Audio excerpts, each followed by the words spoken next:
وہ یہ کہ کچھ جو مرض ہیں ان کا علاج ویسے تو ممکن ہوتا نہیں، تو پروردگار پھر جب کسی کو شفا دینا چاہتا ہے تو بسا اوقات ایسا بندوبست کر دیتا ہے کہ ایک مرض کے لیے دوا کھائی، اس دوا کے جو سائیڈ ایفیکٹس ہیں اس سے وہ لا علاج مرض ٹھیک ہو جاتے ہیں۔ ایک خاتون ہیں جو نہ دیکھ سکتی تھیں نہ سن سکتی تھیں، عمر کی زیادتی اور دوسری دوائیوں کے استعمال کے بعد یہ صورتحال بنی کہ بینائی بند ہو گئی اور ان کا سننا بند ہو گیا۔ درمیان میں انہیں کینسر ہو گیا خاتون کو، تو ڈاکٹروں نے دوائیاں دیں کینسر کی، اور کینسر تو معلوم نہیں ٹھیک ہوا یا نہیں ہوا، ان کی بینائی بحال ہو گئی اور سننا ان کا ٹھیک ہو گیا۔ تو یہ اللہ تعالیٰ کے اپنے کمال ہیں۔ تو اسی طرح یہ غالباً حکیم صاحب کا دل یہ چاہ رہا ہوگا کہ آپ کا علاج لمبا کر دیں، تو انہوں نے آپ کو یہ شوگر کی دوا دے دی جس کے کھانے کے بعد آپ کے گردے جواب دے جائیں گے اور پھر وہ ایک لمبا علاج گردوں کا شروع کر دیں گے۔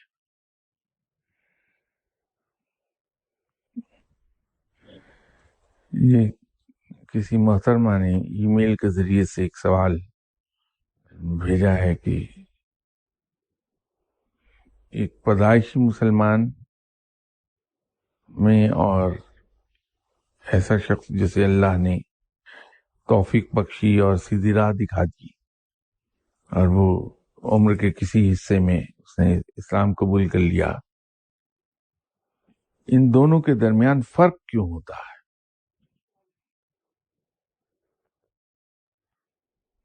اب یہ ایسا سوال ہے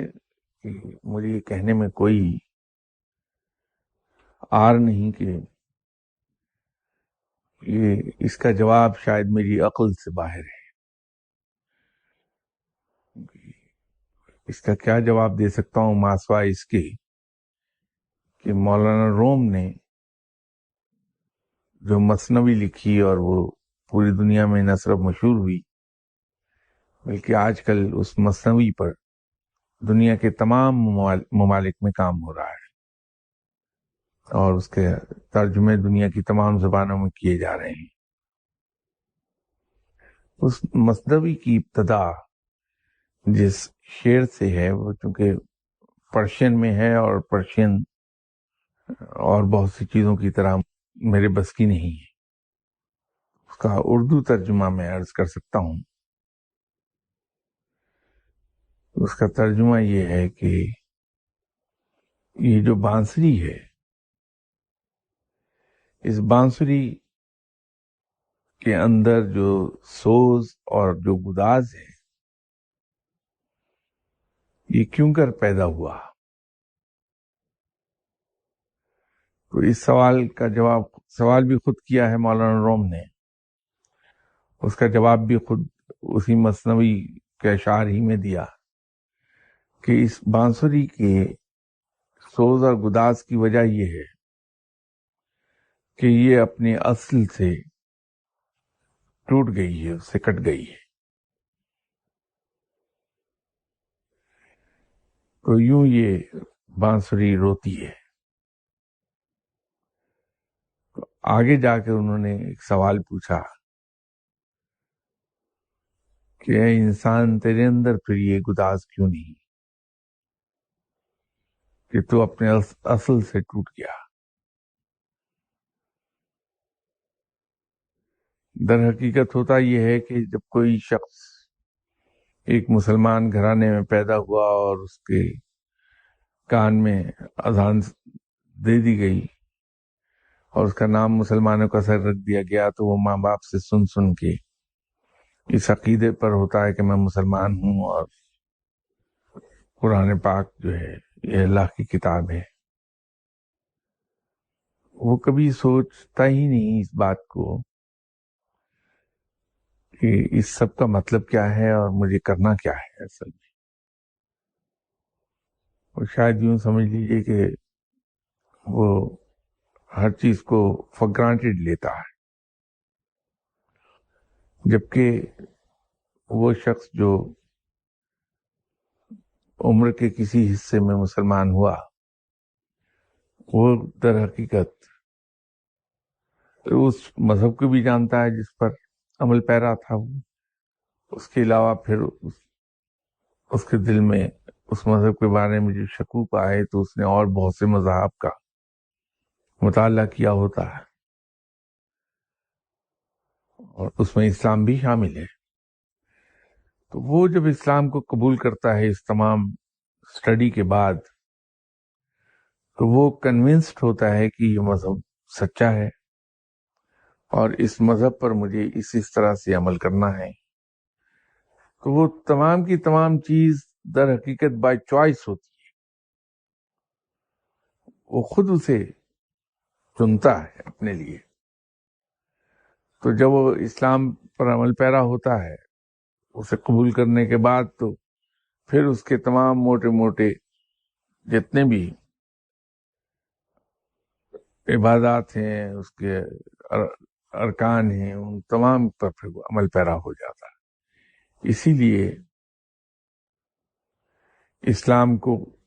خود اپنی مرضی سے قبول کرنے والا شخص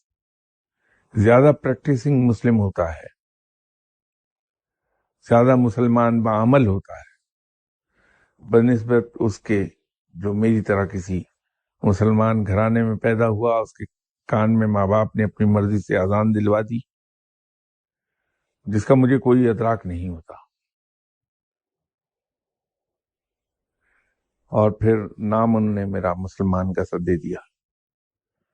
تو میں تو اسی میں خوش ہو گیا کہ بس ٹھیک ہے. تو یوں دونوں میں فرق ہے کہ میں مسلمان بعمل نہیں اور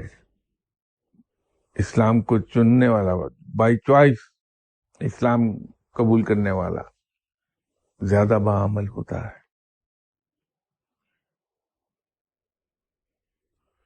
اب یہ بات جب اراکین پہ آئی تو میں یہ عرض کر دوں کہ صاحب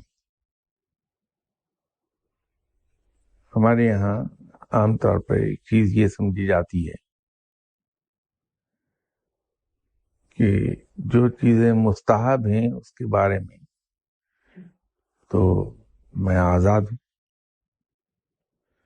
کہ میں کر لوں تو بہت اچھا ثواب ہے، اگر نہ کروں تو گناہ نہیں.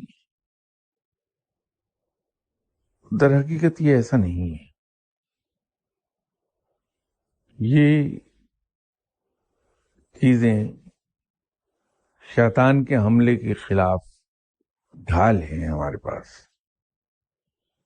یوں سمجھ لیجئے کہ یہ ایک قلعہ ہے جس کی 5 فصیلیں ہیں. جو آؤٹر پیرافری ہے، سب سے بیرونی فصیل جو ہے وہ مستحب چیزوں کی ہے. اس سے اور اندر چلے جائیں تو دوسری فصیل سنت کی ہے کہ وہ چیزیں جن پر عمل کرنا سنت ہے، وہ اس سے اور اندر چلے جائیں تو فرائض کی فصیل ہے، اور اس کے اندر چلے جائیں تو اخلاص کی فصیل ہے، اور پھر اندر چلے جائیں تو آخری ایمان کی فصیل ہے. تو یوں کہہ لیجئے اسے کہ سب سے پہلی ڈھال آپ کی، سب سے پہلی فصیل تو ایمان ہے، اس کے بعد کی فصیل یقین اور اخلاص کی ہے، اس کے بعد کی فصیل فرائض کی ہے، اس کے بعد پھر جو پروٹیکشن دی ہے وہ سنت کی فصیل کی صورت میں ہے، اور پھر سب سے آخری مستحب ہے. تو جب ہم مستحب چیزوں کو ترک کر دیتے ہیں تو شیطان پہلی فصیل میں نقب لگاتا ہے اور اس کی پہنچ آپ کی سنتوں پر عمل کرنے کی صلاحیت کو ہو جاتی ہے، تو پھر اس کے لیے آسان ہوتا ہے کہ وہ سنت کو اٹیک کر کے اس کو بھی فتح کر لے۔ تو ہماری جو سنت پر عمل کرنے کی خواہش اور عادت اور نیت ہے، اس پر بڑی آسانی سے حملہ آور ہو جاتا ہے، اور جب وہ ہمیں اس انداز میں فتح کر لے کہ ہم سنت پہ عمل کرنا بھی ترک کر دیں، تو اس کے لیے اور آسان ہوتا ہے کہ جو فرائض عبادات ہیں ہماری، ان کے سلسلے میں بھی حملہ کر دیں ہم پر، اور وہ کسی نہ کسی طرح پھر اس میں بھی نقب لگانے میں کامیاب ہو جاتا ہے۔ اور اس کے بعد جب ایک بار ہمارے فرائض عبادات پر اور دوسرے فرائض پر عمل کرنے کی عادت کو اس نے ختم کروا دیا، تو وہ پھر ہمارے یقین اور اخلاص پہ حملہ آور ہو جاتا ہے، اور جب وہ یقین اور اخلاص پر حملہ آور ہوا اور اسے اس نے فتح کیا،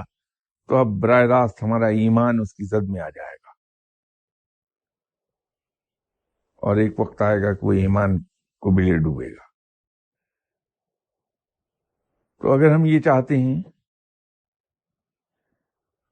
کہ ہمارا ایمان، یقین، اخلاص اور اللہ کی طرف سے عائد ہونے والے فرائض، ان کی ادائیگی اور پھر سنت پر عمل، یہ سب ہمارا قائم و دائم رہے، تو ہمارے لیے ضروری یہ ہے کہ وہ تمام چیزیں جو مستحب ہیں ان کی حفاظت کرنا شروع کر دیں، اور مستحب چیزوں کو ترک نہ کریں، ہم ان کو ہم پوری اہمیت دے دیں، کیونکہ وہی پہلا ڈیفنس ہے ہمارا شیطان کے اگینسٹ۔ یہی وجہ ہے کہ جتنے فقیر لوگ ہیں، درویش لوگ ہیں، وہ ان چیزوں کے بارے میں بڑے محتاط رہتے ہیں جو مستحب ہیں، اللہ اور اس کے رسول صلی اللہ علیہ وسلم کے نزدیک بہت پسندیدہ ہیں۔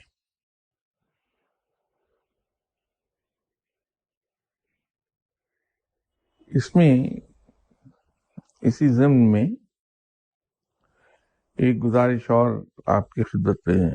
میں عرض کر دوں کہ یہاں اکثر سوال ایک اٹھتا ہے دعویٰ کا۔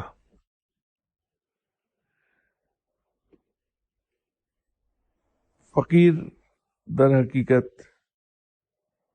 اس فرض کو پورا تو کرتا ہے کہ دوسروں کو نیکی کی دعوت دی جائے، لیکن وہ یہ دعوت الفاظ کے ذریعے سے نہیں دیتا، وہ لوگوں کو نیکی کی طرف بلاتا ہے اپنے عمل سے، اپنی پرسنل ایگزامپل کے ذریعے سے۔ اور ایک عام آدمی پر فرض ہے دعوت، لیکن اسے محتاط رہنا چاہیے اس معاملے میں کہ اگر وہ زبان سے بھی کسی کو دعوت دیتا ہے تو ایسے کام جن کے بارے میں احکامات بہت کلیئر ہیں، جیسے نماز پڑھنا، روزہ رکھنا، زکوٰۃ دینا، حج کرنا، جھوٹ نہ بولنا، یہ اس قسم کی جو چیزیں ہیں جو بالکل واضح اور بیان ہیں، ان کے بارے میں تو انسان کو زبانی دعوت دے دینا چاہیے، اس پر فرض ہے۔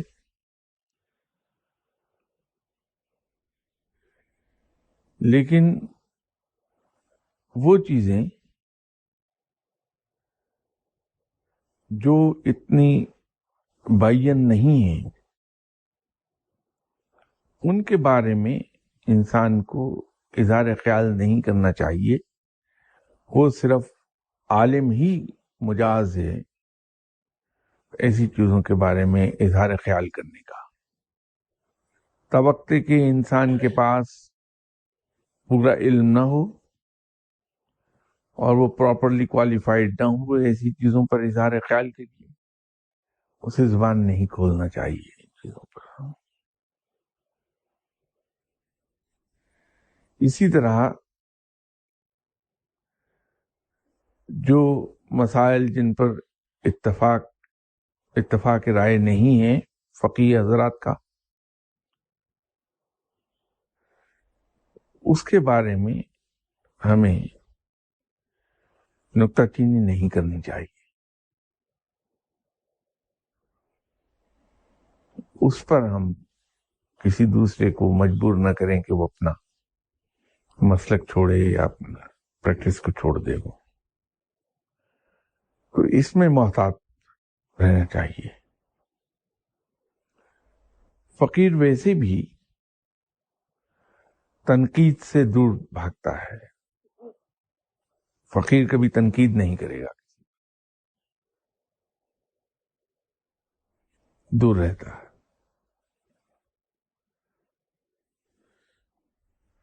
وہ نصیحت سے دور رہتا ہے۔ اس کی وجہ یہ ہے کہ نصیحت سے انسان چڑھتا ہے، باغی ہوتا ہے، بھاگ جاتا ہے۔ فقیر لوگوں کو اپنے سے دور نہیں بھگانا چاہتا، وہ انہیں قریب بلاتا ہے کہ تاکہ لوگ اس کے پاس آئیں اور مشاہدہ کریں، اس کے کردار سے، اس کے رکھ رکھاؤ سے، اس کے عمل سے متاثر ہوں اور اس کو فالو کرنا شروع کر دیں۔ اسی لیے میں نے شروع میں عرض کیا تھا کہ فقیر اپنا یہ فرض تو پورا کرتا ہے دعوت کا، لیکن وہ زبانی دعوت نہیں دیتا، الفاظ کے ذریعے سے دعوت نہیں دیتا، بلکہ وہ اپنے عمل سے اور اپنی ذات کو ایک مثال بناتا ہے ان احکامات پر عمل کر کے جن احکامات کے بارے میں وہ لوگوں کو دعوت دینا چاہتا ہے، لوگوں کی توجہ ادھر دلانا چاہتا ہے، لوگوں کو چاہتا ہے کہ وہ ان احکامات پر عمل کریں، خود وہ اس پر بڑی شدت سے عمل پیرا ہوتا ہے اور پھر لوگوں کو ان چیزوں کی طرف بلاتا ہے۔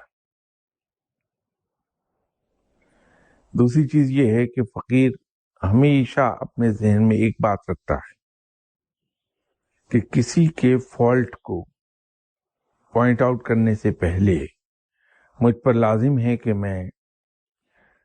اپنے اندر سے تمام فالٹ دور کر لوں، کیونکہ فقیر بھی انسان ہے تو تمام اس کے نقص، تمام اس کی خامیاں، تمام اس کی برائیاں کبھی دور نہیں ہو پاتی بحیثیت انسان کے۔ تو وہ ساری عمر اسی کوشش میں لگا رہتا ہے کہ میں اپنے اندر سے خامیاں دور کر لوں، تو اس وجہ سے اسے کسی دوسرے میں کوئی خامی اور کوئی خرابی نظر ہی نہیں آتی، اور یہی وجہ ہے کہ فقیر کبھی کسی شخص کی برائی نہیں بیان کرتا، کسی شخص کا عیب نہیں کنگالتا۔ وہ جب تک کہ اپنی ذات کو انسانی حد تک بے عیب نہیں کر لے گا، انسانی حد تک میں عرض کر رہا ہوں، کیونکہ کلی طور پر بے عیب ذات صرف اللہ کی ہے، لیکن انسانی حد تک جہاں تک ممکن ہے وہاں تک اپنی خامیاں جب وہ دور کر لیتا ہے تو پھر ہی وہ لوگوں کو دعوت دیتا ہے۔ میرے خیال میں یہ راستہ فقیر کا وہ زیادہ بہتر ہے کہ انسان اپنی ذات کے اندر ہی خامیاں تلاش کرتا رہے اور اپنی ان خامیوں کو دور کرنے کی کوشش کرتا رہے۔ تو اس کے نتیجے میں لوگ زیادہ تعداد میں ایسے فقیر کے ارد گرد اکٹھا ہونا شروع ہو جاتے ہیں، کیونکہ اس میں ایک خاص قسم کی اللہ کشش رکھ دیتا ہے، کہ دنیا ادھر کو چلی آتی ہے. تو آپ صاحبان یہاں اکثریت تشریف لانے والے جو ہیں وہ چونکہ فقیری کے چکر میں رہتے ہیں، تو میری گزارش یہی ہے کہ فقیر کی سنت پہ عمل کر لیجیے اور بجائے کسی دوسرے پہ انگلی اٹھانے کے ہم اپنی ذات پہ انگلی اٹھاتے رہیں تو انشاءاللہ تعالیٰ اس کا نتیجہ بہتر نکلے گا. سوال اگر کوئی کرنا چاہتے. سر پچھلے سنڈے کو آپ نے کہا تھا کہ نیکسٹ سنڈے یعنی یہ موجودہ سنڈے پہ آپ نور نبوت کے بارے میں کچھ مزید ڈیٹیل بتائیں گے. یقیناً کہا تھا میں نے، اور ساتھ ہی اس کا اگلا حصہ یہ تھا کہ مجھے شروع ہی میں یاد دلا دیں. تو آپ نے وہ میرے جملے کا ایک حصہ تو مجھے یاد دلا دیا، دوسرا آپ بھول گئے. تو جو ہی میں آیا تھا، اگر آپ مجھے فرما دیتے تو میں اب آپ نیکسٹ سنڈے جب میں حاضر ہوں آپ کی خدمت میں تو مجھے شروع ہی میں یہ یاد دلا دیں تو انشاءاللہ تعالیٰ پھر نور نبوتی پہ ذکر ہوگا. اصل میں یہ باتیں ایک دوسرے کے ساتھ اتنی مربوط ہیں کہ بات سے بات نکلتی چلی آتی ہے، اور عمر کی زیادتی جو ہے، بڑھاپا کم وقت سب سے زیادہ میرا خیال ہے حملہ ہی یادداشت پر کرتا ہے. تو میری یادداشت بھی شاید ساتھ چھوڑ گئی ہے، یہ یاد نہیں رہتا کہ مجھے فوری طور پہ کیا کرنا، اس لیے وہ ذہن سے نکل جاتی ہیں باتیں، یا شاید پریشرز بے پناہ ہے میرے اوپر، سٹریس بہت ہو گیا. تو وہ میرے جو دماغ کا کمپیوٹر ہے اس کی ہارڈ ڈسک یا اوور لوڈ ہو گئی ہے، تو ساتھ ہی ساتھ ڈیٹا ڈیلیٹ ہوتا رہتا ہے اس پر سے. آپ اگر یاد دلا دیں تو پھر میں ضرور عرض کر دوں گا.